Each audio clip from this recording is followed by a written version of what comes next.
जैसे कि हमने देखा कि अगर हमने परमानेंट चेंज करनी है अपने यूआरएल्स के अंदर तो हम वो 301 रीडायरेक्ट यूज़ कर सकते हैं। लेकिन अक्सर हम परमानेंट चेंजेस नहीं कर सकते यूआरएल्स के अंदर, तब हम कैसे उसको डुप्लीकेशन को हैंडल करेंगे। तो उसकी एक एग्जांपल जैसे कि मैंने पहले बताया कि मोबाइल स्टोर की एग्जांपल हम दोबारा लेंगे। और ये 3 यूआरएल जैसे आप देख सकते हैं, ये 3 यूआरएल्स हमें चाहिए क्योंकि कस्टमर जब फ़िल्टर करेगा तो वो यूआरएल के थ्रू ही फ़िल्टर होगा। और ये सॉफ्टवेयर इस तरह से बने हुए होते हैं क्योंकि इसके अलावा ऑप्शन नहीं है। तो आपको सॉफ्टवेयर ने ये यूआरएल चेंज करने ही करने हैं। अगर आप इसको रीडायरेक्ट कर देंगे कि फॉर एग्जांपल अगर सेकंड यूआरएल भी फर्स्ट पे चला जाए और अगर थर्ड यूआरएल भी फर्स्ट पे चला जाए तो उसको कभी फ़िल्टरिंग चलेगी ही नहीं। वो सॉफ्टवेयर ब्रेक हो जाएगा और वो फ़िल्टर नहीं कर सकेगा अपना कंटेंट। सो इसको कैसे हैंडल करना है? इसको हैंडल करने के लिए बेसिकली एक कैनोनिकल टैग गूगल ने इंट्रोड्यूस करवाया। ये जिस तरह से मेटा टैग्स होते हैं उस तरह से कैनोनिकल टैग्स भी होते हैं। तो पहले अगर आप देखें कि एग्जांपल मैं दोबारा उसी की लूँगा कि मैंने एक मोबाइल स्टोर पे जाकर अपनी सीओडी यानी कैश ऑन डिलीवरी और 4+ रेटिंग जब उसको सेलेक्ट की, तो आप देखेंगे नीचे यूआरएल में वो प्रॉपर वो फ़िल्टर होता जा रहा है। अब इससे मुझे क्या नज़र आ रहा है, मुझे वो कंटेंट नज़र आ रहा है या वो मोबाइल नज़र आ रहे हैं जो कैश ऑन डिलीवरी पे मिल सकते हैं और जो बेसिकली 4 स्टार या उससे ज़्यादा की रेटिंग्स रखते हैं। इसको इनेबल करने के लिए मुझे क्या करना है, मुझे एक कैनोनिकल टैग लगाना है उस मेन पेज के ऊपर जिसकी ये कॉपी बनते जा रहे हैं। क्योंकि अगर मैं कैनोनिकल टैग नहीं लगाऊंगा तो उसको रीडायरेक्ट कर दूंगा तो ये सिस्टम ब्रेक हो जाएगा, ये यूआरएल क्रिएट ही नहीं होगा। जब यूआरएल क्रिएट नहीं होगा तो वो फिल्टर भी नहीं लगेंगे। तो कैनोनिकल टैग देखने में कुछ इस तरह का लगता है। आपको ये किसी भी वेबसाइट में अगर आप एक्सप्लोर करें, सोर्स में जाके आप देख सकते हैं कैनोनिकल का वर्ड लिखेंगे तो आपको कैनोनिकल टैग इस तरह का लिखा हुआ नजर आएगा। इसमें होता क्या है कि आप जितनी भी कॉपीज़ आप बनाते हैं या बनती हैं, सिस्टम वाइड आप एक उसको कमांड दे देते हैं कि भाई इस मेन पेज का ये कैनोनिकल टैग है।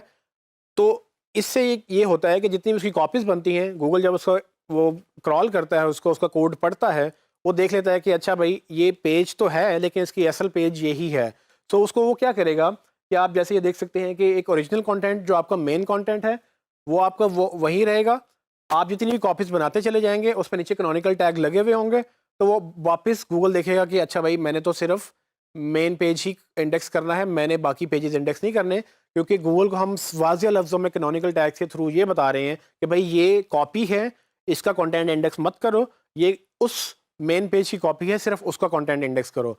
सो हम जो फ़िल्टर्ड क्राइटेरिया है वो गूगल में नहीं चाहते, हम सिर्फ स्मार्टफ़ोन्स का पेज चाहते हैं। स्मार्टफ़ोन का पेज तभी नज़र आएगा जब वो हम उसको ऑप्टिमाइज़ करेंगे। अगर उसके साथ हम मल्टीपल पेजेस उसके सब पेजेस जिसमें 4 रेटिंग्स की क्राइटेरिया, 3 रेटिंग्स का, 1 का, 5 का, मतलब इतने सारे क्राइटेरियाज बनेंगे और इतनी सारी उसकी कॉपीज़ बन जाएंगी कि वो सब डुप्लीकेट में काउंट होंगे और गूगल हमें पेनल्टी के तहत हमें रैंकिंग हमारी ख़त्म कर देगा।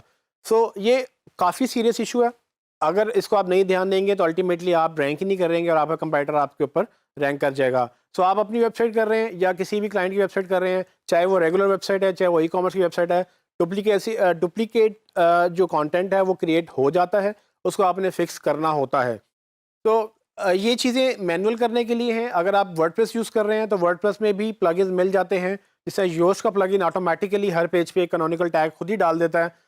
योस्ट का अगर एसईओ का प्लगइन आप वर्डप्रेस में डालें तो आपको कैनोनिकल टैग डालने की ज़रूरत नहीं है। लेकिन अगर आपने फॉर एग्जांपल 2 पेजेस बनाए हैं और आप दोनों समझते हैं कि 2 डिफरेंट पेजेस हैं, थोड़ा डिफरेंट कंटेंट है, लेकिन गूगल नहीं आप नहीं चाहते कि गूगल आपको पेनलाइज़ करे उन 2 पेजेस की वजह से, तो आप उसकी सेटिंग में जाकर उस डुप्लीकेट पेज के ऊपर मेन पेज का वो यूआरएल डाल सकते हैं। ये प्लगइन क्या करेगा, ये प्लगइन आपके इस यूआरएल को उसके ऊपर एज अ कैनोनिकल डाल देगा और जब भी वो गूगल इसको क्रॉल करेगा वो देख लेगा कि भाई ये कॉपी है उस मेन पेज की और मुझे कॉपी को इंडेक्स नहीं करना, मुझे मेन पेज को इंडेक्स करना है। और जब भी कोई यूज़र सर्च करेगा तो उसको सिर्फ एक ही पेज गूगल में नज़र आएगा। सो ये एक और तरीका है डुप्लीकेशन को रोकने का, जिसमें आप 301 रीडायरेक्ट नहीं लगा सकते, वहाँ पर आप कैनोनिकल टैग से डुप्लीकेशन हैंडल करते हैं।